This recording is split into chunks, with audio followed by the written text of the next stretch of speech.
Isang magandang hapon po sa inyong lahat. Saan man panig kayo ng Pinas naroroon sa mga sandaling ito. Unang mundo man binabati ko po kayong lahat at sumating muling ang pagpapala para sa araw na ito. Reaksyon na natin itong hindi matapos-tapos na paghihimutok ng vlogger na ito. Ito yung tungkol dun sa hindi magpatapos-tapos to para sa kanya talagang panay ang hirit pa rin niya, nakulang pa rin talaga yung banat niya o bira niya kay Duterte para din sa tinatawag na gentleman's agreement na pinasok nito sa China.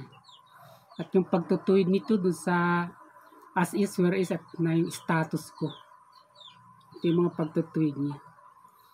At meron din naman ako ritong pananaw, magtikong pananaw para sa mga sinasabi niya nito.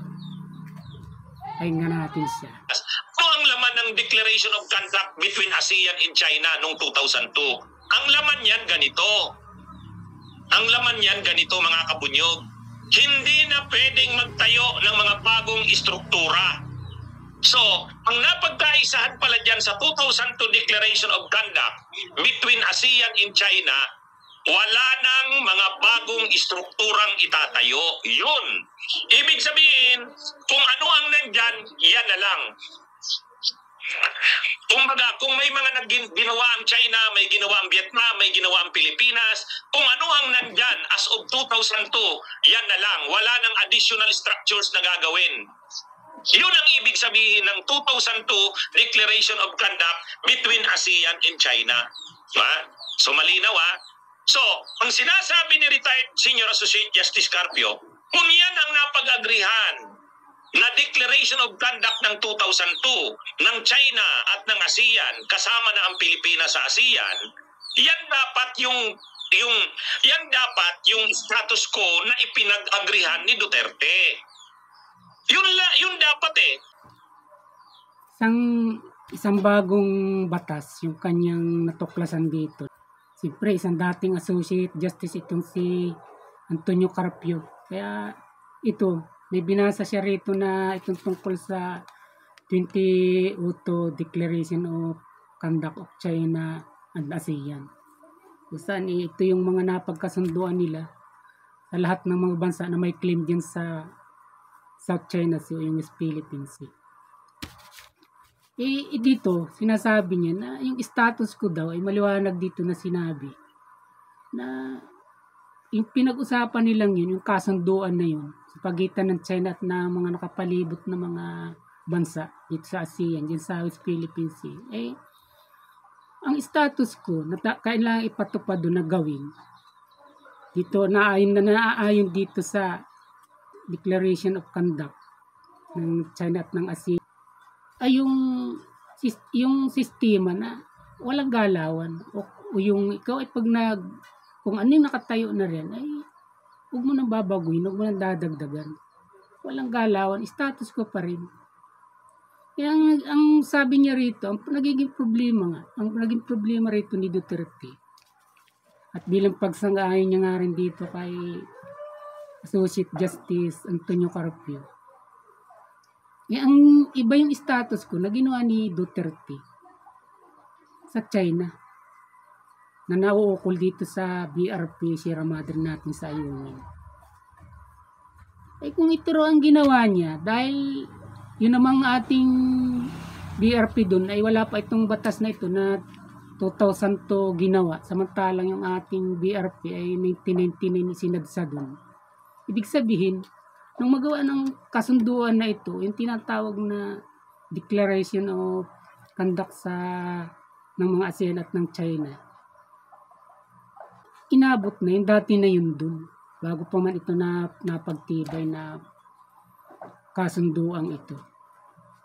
Ito ang gusto nitong bigyan din. Ang ibig sabihin, dahil dati na yun dun, hindi nalalabag dun sa kasunduan na hindi na magtatay ng mga bagong istruktura dahil dati na yun doon. Ang ibig sabihin nitong vlogger na ito, dapat hindi pumasok sa kasunduan si Duterte na yung status ko na ganyan Duterte ay huwag i-repair o huwag magpadala ng i-repair dun sa BRP. Eh, dahil hindi nga ito matuturing na bawal, dahil yung BRP natin, ay dati na ron. Bago pa man nagawa itong Declaration of Conduct, dito nga sa pagitan ng China at ng mga ASEAN countries. Itong gustong palabasin ng vlogger na ito, na mali yung ginawa na status ko, si Duterte. Eh kung ito raw ang dapat na ipinatupad, itong binasang ito ni Associate Justice Antonio Carpio, eh di dapat daw, eh di, hindi magiging bawal na i-repair yung ating BRP Sierra Madre doon.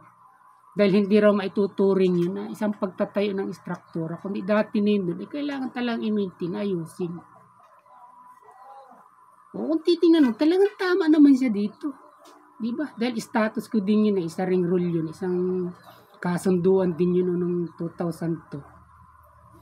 At ngayon nga, si Duterte, alam naman, sa ano't-ano alam din ni Duterte yun. May mga kasunduan ganyan. Kaya nga siya, ipinagpatuloy nga niya ito, kaya nga tinatawag na status ko. Ibig sabihin, yung status ko, may dating kalagayan yun. Hindi yung si Duterte lang ang gumawa.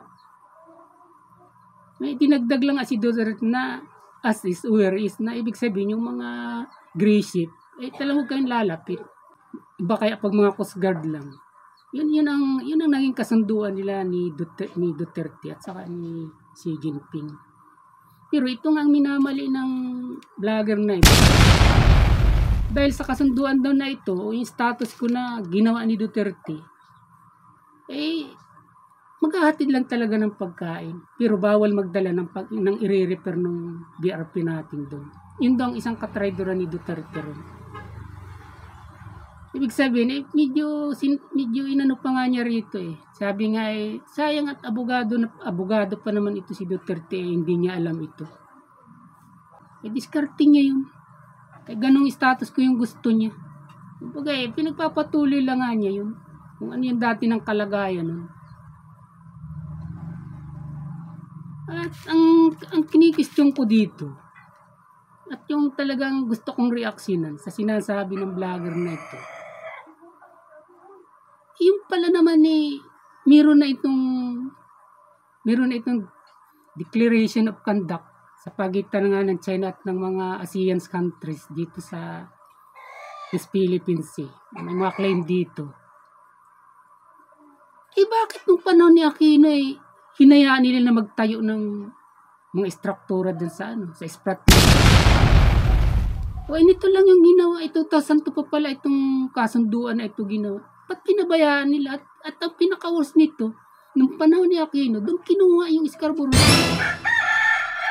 Gaano kalala ito kumpara doon sa kasunduan lang na ngayon isinisilip nga kay Duterte na naibigay yung Scarborough sa China nung panahon niya. Kumpara doon sa kasunduan na huwag nang magtatayo ng mga anumang uri ng pasilidad doon. Kung ano yung narin, yun na lang. Hindi. Dito sa panahon ni Duterte, gusto niya matupad yung batas na yung Declaration of Conduct sa pagitan ng China at ng mga ASEAN country. Pero nung sa panahon ni Aquino, kadilawan niya, ayaw niyang basahin ito at ayaw niyang ipagawa ang batas na ito at ipatupad. At ang katunayan nung si Aquino nga doon itinayo yung mga pasilidad nito sa Sprat list diba?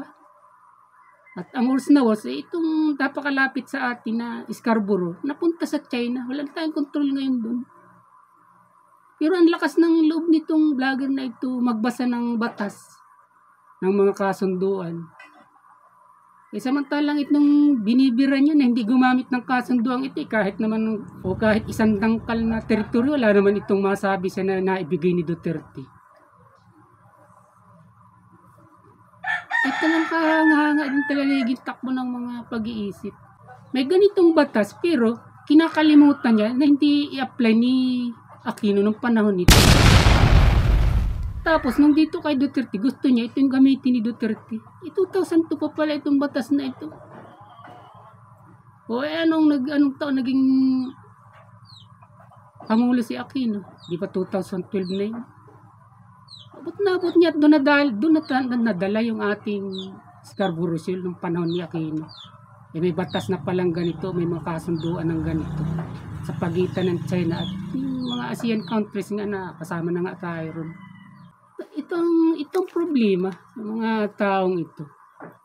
Basta lang bira ng bira, basta lang pikit mata at gagamitan ng mga nakakalito at mga teknikalidad na mga words para yung kanyang mga viewers ay lituhin. Kung mabagal-bagal ka talaga mag-isip at tamad ka, sangayin ka na lang sa kanya. Pero pag-isipan niyo, sinabi ko na yun. Ipagpalagay na nating tama siya. At siyempre, maliwanag naman yung binasa niya. Na yun nga yung kasunduan. Yun ang status ko ni Duterte.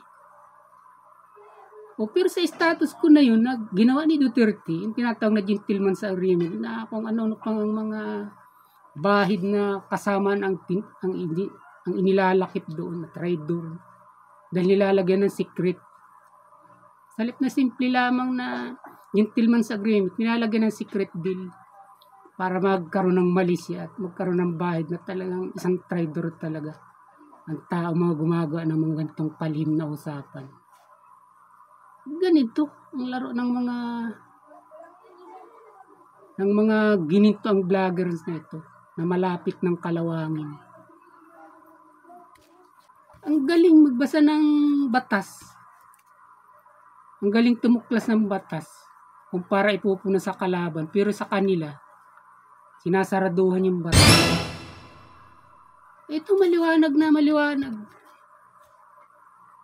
Lahat ng pagpula at paninira kay Duterte ginagawa nila, pero ito yung walang nakuha kahit isang dangkal o kalating di pa na teritoryo. Pero sila, kompleto sila sa batas.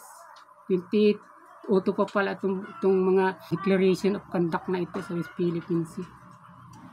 Pero nanakawan sila,